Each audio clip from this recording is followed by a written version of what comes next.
Foghorn, isn't it awful, Kathleen? It is indeed, ma'am. It's like a banshee. I won't mind it tonight. Last night it drove me crazy.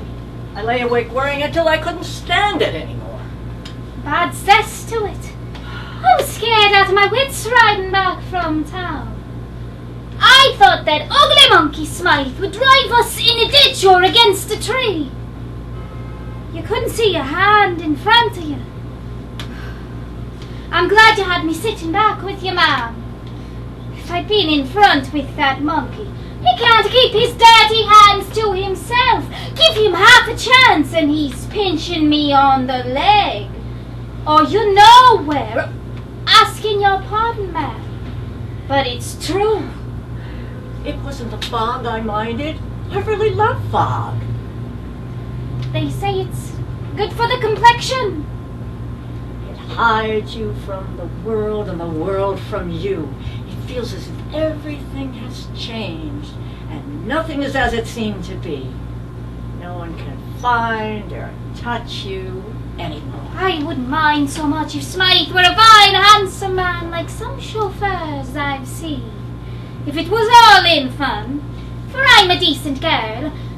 But for a shriveled runt like Smythe, I told him, you must think I'm hard up that I'd notice a monkey like you.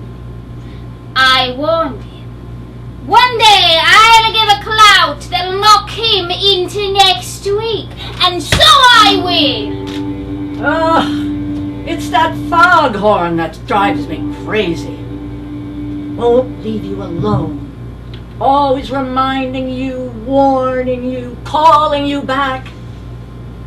But it can't tonight. It's just an ugly sound. It doesn't remind me of anything. Except perhaps Mr. Tyrone's snores. Oh, I've always had such fun teasing him about it. He has snored ever since I can remember, especially when he's had too much to drink. And yet he's like a child. He hates to admit it. Well, I suppose I snore sometimes too, and I don't like to admit it. So I have no right to make fun of him, have I, Kathleen? Oh, sure. Everybody healthy snores. It's a sign of sanity, they say. What time is it, ma'am? I have to go back in the kitchen and help Bridget. The damp is in her rheumatism, and she's like a raging devil. She'll bite my head off. Oh, no, don't go, Kathleen. I don't want to be alone yet. Oh, you won't be alone, no. The master and the boys will be back soon. Oh, I doubt they'll come home for dinner. They have such a good excuse to remain in the bar rooms where they feel at home. Don't worry about Bridget. I'll tell her I kept you with me. And you can take a big drink of whiskey with her when you go. She won't mind that. No, that's the one thing can make her happy. She loves her drop. Have another drink yourself, Kathleen, if you wish. I don't know if I'd better, ma'am. I can feel what I've had already. Well, maybe one more won't harm. Here's your good health, ma'am. Oh, I did have good health once, Kathleen, but that was long ago. Oh. The master's sure to notice what's gone from the bottle. He has the eye of the hawk for that. Oh, no, by the time he comes home, he'll be too drunk to know the difference. He has such a good excuse, he believes, to drown his sorrows. Well, I wouldn't give a tronine for a teetotaler. They've no high spirits. Good excuse. You mean Master Edmund, ma'am? I can tell the master's worried about him.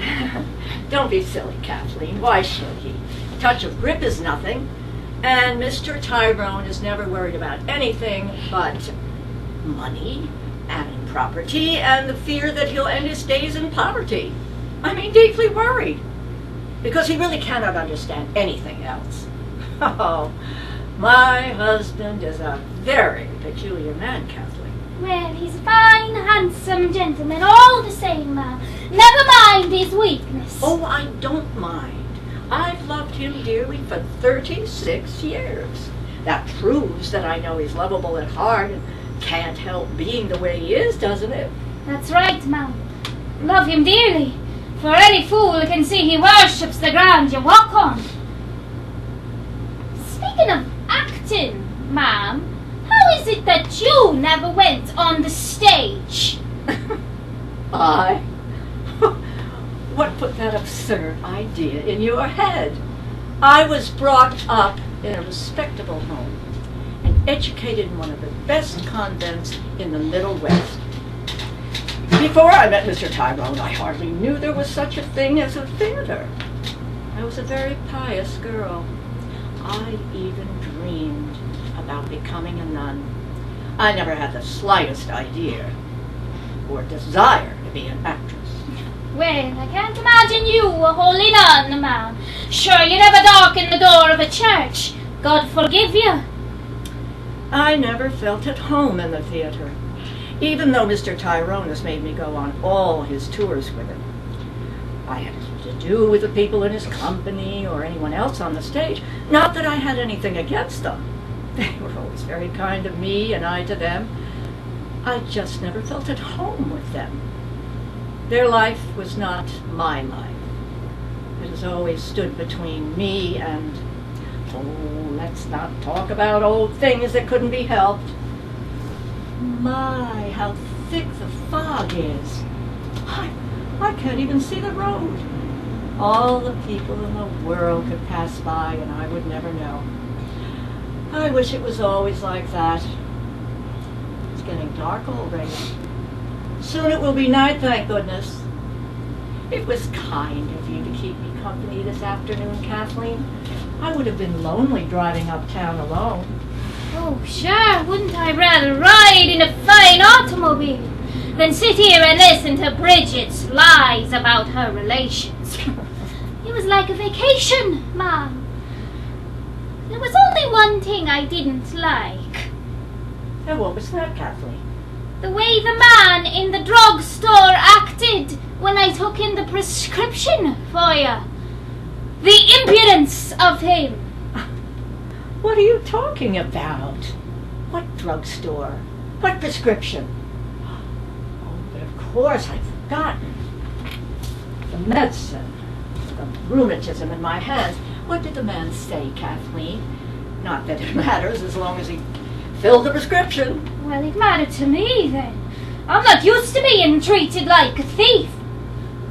He gave me a long look and says insultingly, "Where'd you get hold of this?" And I says, "It's none of your damned business, but if you want to know, it's for the lady I work for, Mrs. Tyrone, who's sitting out in the automobile." Well, he gave a look out at you and says, "Oh," and went to get the medicine.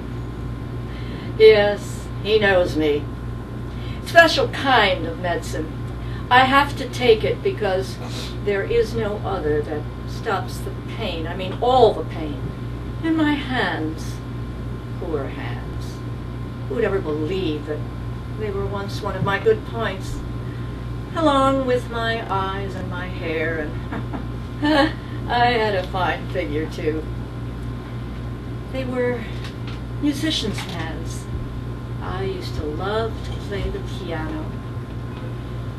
I worked so hard at my music at the convent. If you can call it work when you do something you love. Mother Elizabeth and my music teacher said that I had more talent than any other student they remembered.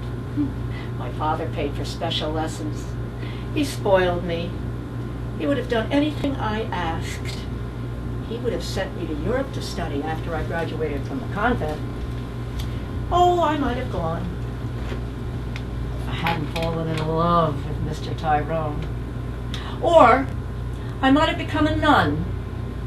I had two dreams. To become a nun was the more beautiful one. To become a concert pianist was the other. Oh, I haven't touched a piano in so many years. I couldn't play now with such crippled fingers even if I wanted to. Oh, for a time after my marriage, I tried to keep up with my music, but it was hopeless. One-night stands, dirty trains, cheap hotels, leaving children, never having a home. See, Kathleen, how ugly they are, how maimed and crippled. It's almost as if they've been through a horrible accident. So they have, come to think of it. I won't look at them. They're worse than the foghorn for reminding me. But even they can't touch me now. They're far away, but I can see them. The pain is gone. You've taken some of the medicine, man. It made you act funny. If I didn't know better, I'd think you'd a drop taken. It kills the pain. You go back until at last you're beyond its reach. Only the past, when you were happy, is real. If you think Mr. Tyrone is handsome now, Kathleen, you should have seen him when I first met him. He had the reputation of being one of the handsomest men in the country. All the girls in the convent who had seen him act or seen his photographs just used to rave about him. Oh, he was a real matinee idol then. Women used to wait at the stage door just to see him come out. So you can imagine how excited I was when my father wrote me that he and James Tyrone had become friends and that I was to meet him when I went home for Easter vacation. I showed the letter to all the girls and oh, were they envious. My father took me to see him act first. It was a play about the French Revolution, and the leading character was a nobleman. I couldn't take my eyes off him. I wept when they threw him into jail. And then I was so mad at myself because I was afraid my eyes and nose would be red. My father said we'd go backstage to his dressing room right after the play, and so we did. Oh, I was so bashful. All I could do was blush and stammer like a little fool. But he didn't seem to think I was a fool. I know he liked me from the moment we were introduced. I guess my eyes and nose weren't red after all, Kathleen. Oh, I was really very pretty then. And he was handsomer than my wildest dreams, and his makeup and his nobleman's costume that was so becoming to him. He was different from all ordinary men, like someone from another world. And yet he was simple and kind and unassuming, not the least bit stuck up or vain. Oh, I fell in love with him right then. So did he, told me afterwards. I forgot all about becoming a nun or a concert pianist. All I wanted was to be his wife. 36 years ago, and I can see it all as clearly as if it were tonight. We've loved each other ever since. And in all that time, there has never been a breath of scandal about it. I mean, with any other woman. Never, since he met me. That has made me very happy, Kathleen. That has made me forgive so many other things. Well, he's a fine gentleman, and you're a lucky woman. Can I take the drink to Bridget, man? It must be near dinner time, and I ought to be in the kitchen helping her. If I don't get something to quiet her temper, She'll be after me with the cleaver. Oh, yes, yes, go. I don't need you now. Thank you, ma'am. You won't be alone long. The master and the boys will be back soon. Oh, I doubt they'll come back. Tell Bridget I won't wait. You can serve dinner promptly at 6:30. I'm not hungry, but I'll sit at the table and we'll get it over with. You ought to eat something, ma'am. It's a queer medicine if it takes away your appetite. What medicine? I don't know what you mean. Oh, you better take the drink to Bridget. Yes, ma'am.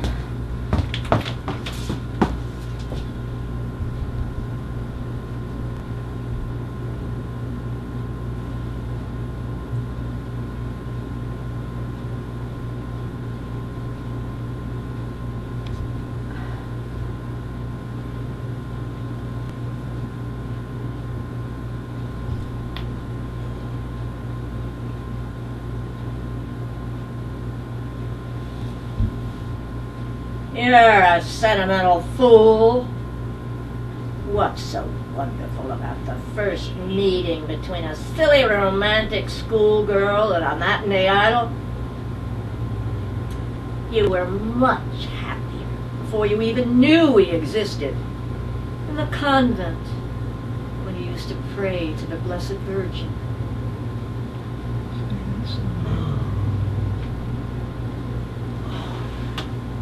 If only I could find the faith I lost and pray again. Hail Mary, full of grace, the Lord is with thee. Blessed art thou amongst women. You think the Blessed Virgin is fooled by a lying dope fiend reciting words? You can't fool her.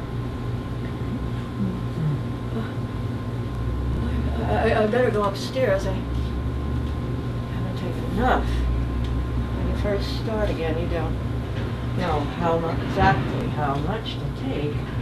That must be them. Why are they coming back? They don't want to. And I'd much rather be alone. I'm so glad they've come. I've been so horribly lonely. Are you there, Mary? Yes, dear. I'm in the living room. I've been waiting for you. Oh, I'm so glad you've come. I'd given up hope. I was afraid you wouldn't come home. Such a dismal, foggy evening. It must be much more cheerful in the barrooms uptown, where there are people you can talk and joke with. Oh, now don't deny it. I know how you feel. I don't blame you a bit. I'm all the more grateful to you for coming home. I've been here so lonesome and blue. Come and sit down. Dinner won't be for a minute yet. Why, you're actually early. Well, wonders never cease. Here's the whiskey, dear. Shall I give you a drink? And you, Edmund. Not that I want to encourage you, but one before dinner as an appetizer won't do any harm. Where's Jamie? Oh, but of course, he'll never come home so long as he has the price of the drink left. I'm afraid that Jamie has been lost to us for a long while, dear. But we mustn't let him drag Edmund down with him as he'd like to do. He's jealous because Edmund has always been the baby, just as he was with Eugene. I'm afraid that he'll never be content until he's made Edmund as hopeless a failure as he is. Stop talking, Mama. Yes, the less you say now, Mary. It's all the same. There's truth in your mother's warning. Beware of that brother of yours, or he'll poison life for you with his damn sneering serpent. Cut it out, Papa. It's hard to believe, seeing Jamie as he is right now, that he was ever my baby. You remember James? What a healthy, happy baby he was. The one-night stands, dirty trains, cheap hotels, and bad food never made him sick or cross. He was always smiling and happy. He hardly ever cried. The same with Eugene. for the 2 years that he lived, smiling and healthy and happy, until I let him die through my neglect. Oh, for the love of God, I'm a fool for coming home. It was Edmund that was a crosspatch. Always frightened and upset about nothing at all. Everybody said you'd cry at the drop of a hat, dear. Maybe I guess there was a good reason not to laugh. Now, lad, you know better than to pay attention. Who would have thought that Jamie would grow up to disgrace us? You remember James? For years when he went to boarding school, we received such glowing reports. Everyone liked him. All his teachers told us what a fine brain he had and how easily he learned his lessons. And even when he began to drink and they had to expel him, they wrote us how sorry they were because he was so likable and had such a brilliant mind, and they predicted a wonderful future for him if only he learned to take life seriously. Such a pity. Poor Jamie. It's hard to understand. No, it isn't. You brought him up to be a boozer, James. Since he first opened his eyes, he's seen you drink. Always a bottle on the bureau in the cheap hotel rooms. And whenever he had a nightmare or a stomach ache, your remedy was to give him a teaspoon of whiskey to quiet him. Oh, I'm to blame because that lazy Hulk has made a drunken loafer of himself? Is that what I came home to listen to? I should have known. When you have the poison in you, you want to blame everyone but yourself. Papa! You told me not to pay attention. Anyway, it's true. I can remember that same teaspoon of booze every time I woke up with a nightmare. Yes, you were continually having nightmares. You were born afraid because I was afraid to bring you into the world. But please don't think I blame your father, Edmund. He didn't know any better. He never went to school after he was 10. His people were the most ignorant, poverty-stricken Irish. I'm sure they honestly believed that whiskey was the healthiest medicine for a child who was sick or frightened. Papa! Are we going to have this drink or aren't we? You're right, lad. I'm a fool to take notice. Drink hearty, lad. I'm sorry. I sounded bitter, James. I'm not. It's all so far away. I was a bit hurt when you said you wished you hadn't come home. I was so relieved and happy when you did and grateful to you. It's very dreary and sad being alone in the fog with night falling. I'm glad I came when you act like your real self. I was so lonesome. I kept Kathleen here to keep me company. You know what I was telling her, dear? About the time my father took me to your dressing room and I first fell in love with you. Do you remember, James? Can you think I'd ever forget, Mary? No. I know you still love me, James, in spite of everything. Yes, as God is my judge, always and forever, Mary.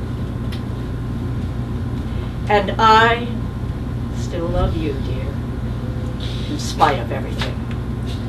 But I must confess that although I couldn't help falling in love with you, I never would have married you if I had known how much you drank. I remember the first time your barroom friends had to help you up to the door of our hotel room and knocked and then ran away before I could answer. We were still on our honeymoon, do you remember, dear? I don't remember. It wasn't on our honeymoon. And I never in my life had to be helped to bed or missed a performance. I had waited in that ugly hotel room hour after hour. I kept making excuses for you. I thought to myself, it must be something connected with the theater. How little I knew of the theater. Then I became terrified. Began imagining all kinds of horrible accidents. I got down on my knees and prayed that nothing had happened to you. And then they brought you up and left you outside the door.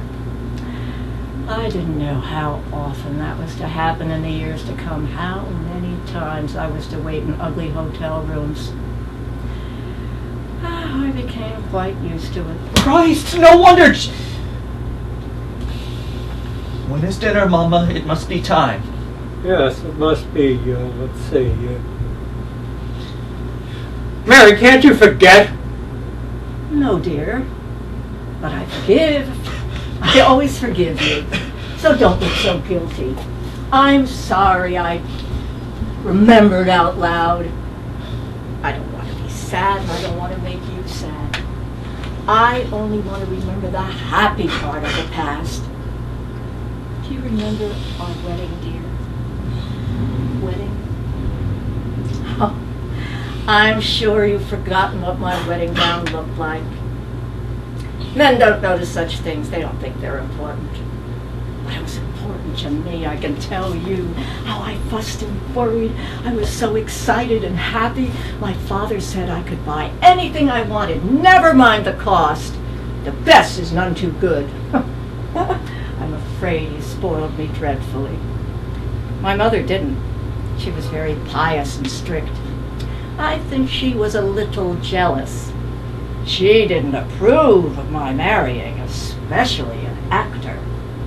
I think she hoped that I would become a nun. She used to scold my father. She'd grumble, "You never tell me, never mind the cost when I buy anything. You've spoiled that girl so. I pity her husband if she ever marries. She'll expect him to give her the moon. She'll never make a good wife." Poor mother. But she was mistaken, wasn't she, James? I haven't been such a bad wife, have I? I'm not complaining, Mary.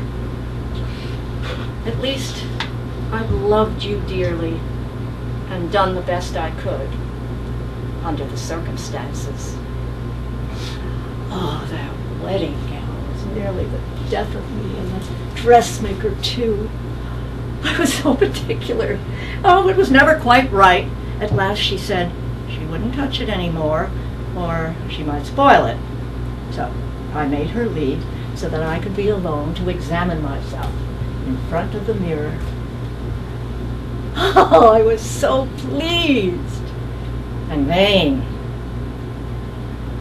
I thought to myself, your nose and your mouth and your ears are a trifle too large, but your eyes and your hair and your figure and your hands will make up for it. You're just as pretty as any actress you've ever met, and you don't have to use paint. I wonder where my wedding gown is now. I used to take it out from time to time when I was lonely, but it always made me cry. So finally, a long while ago, I wonder where I hid it. Probably in one of the old trunks in the attic. Someday, I'll have to look. Isn't it dinner time, dear? You're forever scolding me for being late. Now I'm on time for once. It's dinner that's late. Well, if I can't eat yet, at least I can drink.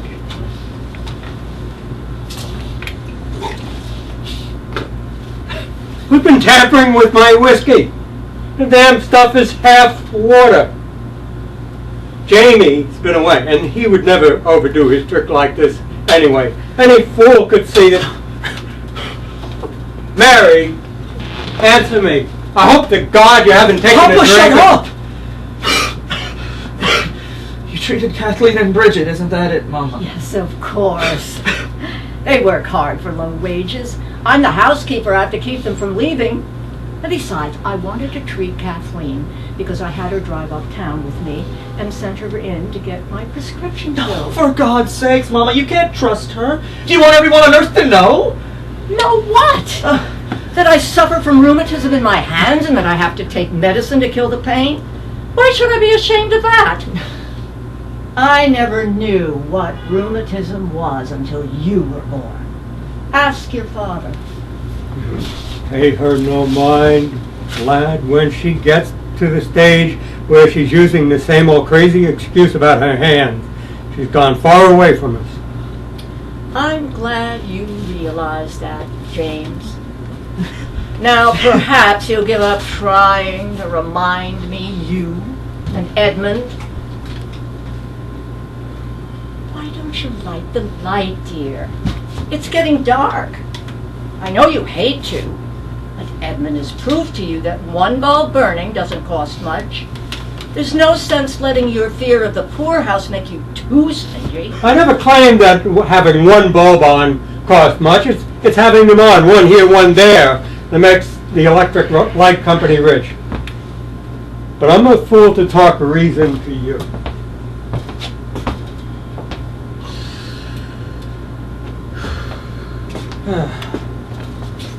I've got a fresh bottle of whiskey, lad. We'll have ourselves a real drink. He'll sneak around to the outside cellar door. Oh, he's really ashamed of padlocking his whiskey in the cellar. Your father is a strange man, Edmund. Took me many years to understand him. You should try to understand and forgive, too, and not feel contempt because he's so close-fisted. His father deserted his mother and 6 children a year or so after they came to America. He had premonition he was going to die, and he was homesick for Ireland, so he wanted to go back there to die. And he went, and he did die. He must have been a very peculiar man, too. Your father had to go to work in a machine shop when he was only 10 years old. Oh, for Pete's sake, Mama, I've heard Papa tell that machine shop story 10,000 times. Yes, dear. You've had to listen, but I don't think you've ever tried to understand. Listen, Mama! You're not so far gone yet that you've forgotten everything. You haven't asked me what I found out this afternoon. Don't you care a damn? Don't say that. You hurt me, dear. What I've got is serious, Mama. Doc Hardy knows for sure now. That lying old quack. I warned you he'd invent something. He called in a specialist to examine me so he'd be absolutely sure. Don't tell me about Hardy. If you'd heard what the doctor at the sanatorium said, who knows something about how he treated me, he said he ought to be locked up.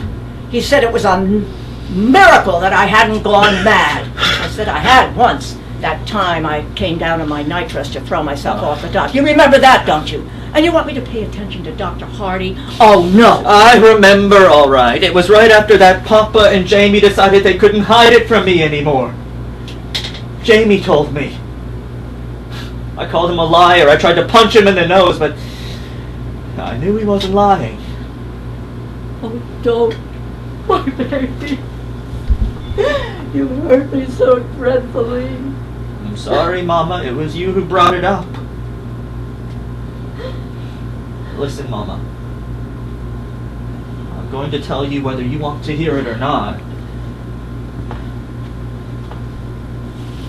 I've got to go to a sanatorium. Go away. No. I won't have it. How dare Dr. Hardy advise such a thing without consulting me? How dare your father allow him? What right has he? You're my baby. Let him attend to Jamie. Oh, I know why he wants you sent to a sanatorium, to take you away from me. He's always tried to do that. He's been jealous of every one of my babies. He kept finding ways to make me leave them. That's what caused Eugene's death. He's jealous of you most of all because he knows I love you. Oh, stop talking crazy, can't you, Mama? Stop trying to blame him.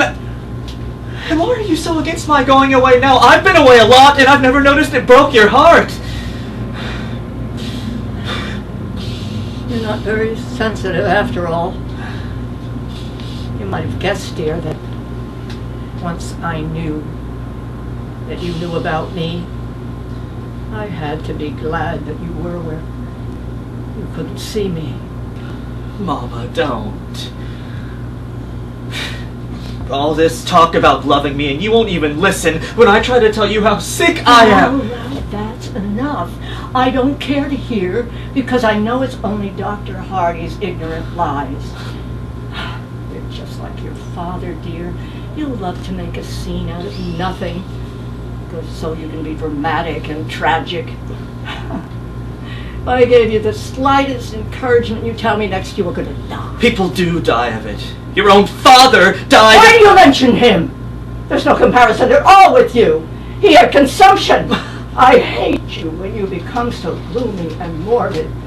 I forbid you to remind me of my father's death. Do you hear me? Yes, I hear you, Mom. I wish to God I didn't. It's pretty hard to take it on telling you don't feed for a mother.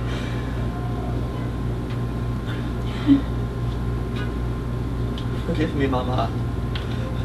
I was angry. You hurt me. Just listen to that foghorn, those bells. Why is it that fog makes everything sound so sad and lost, I wonder? I can't stay here.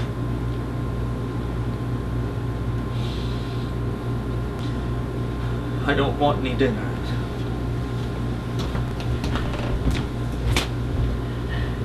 I must go upstairs. I haven't taken enough. I hope someday, without meaning to, I will take an overdose. I could never do it deliberately. The Blessed Virgin would never forgive me then. The padlock's all scratched. A drunken loafer has tried to pick it with a piece of wire the way he's done before. But I fooled him this time. It's a special lock that not even a professional burglar could pick. Where's Edmund? He went out. Perhaps he went uptown again to find Jamie. He still has some money, I suppose, and it's burning a hole in his pocket. He said he didn't want any dinner. He doesn't seem to have much appetite these days, but it's just a summer cold. Oh, jeez. I'm so frightened. I know he's going to die. Don't say that. It's not true. They promised me that in 6 months he'd be cured. You don't believe that. I can tell when you're acting, and it'll be my fault. I never should have borne him. It would have been much better for his sake. I could never hurt him then, and he'd never have to know that his mother was a dope fiend and hate her. Hush. For the love of God, he loves you. He knows it was a curse put on you without your knowing or willing it. He's proud you're his mother. Here comes Kathleen. You don't want her to see you crying.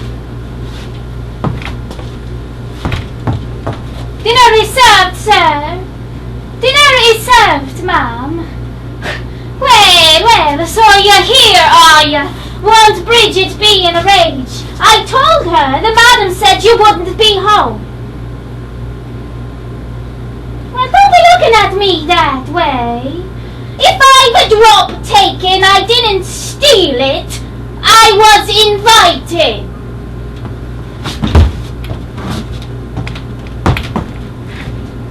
Come along, dear. Let's have our dinner. I'm hungry as a hunter. I'm afraid you'll have to excuse me, James. I couldn't possibly eat anything. My hands pain me so dreadfully. I think the best thing is for me to go to bed and rest. Good night, James. Up to take more of that goddamn poison, is that it? You mean like a mad ghost before the night's over?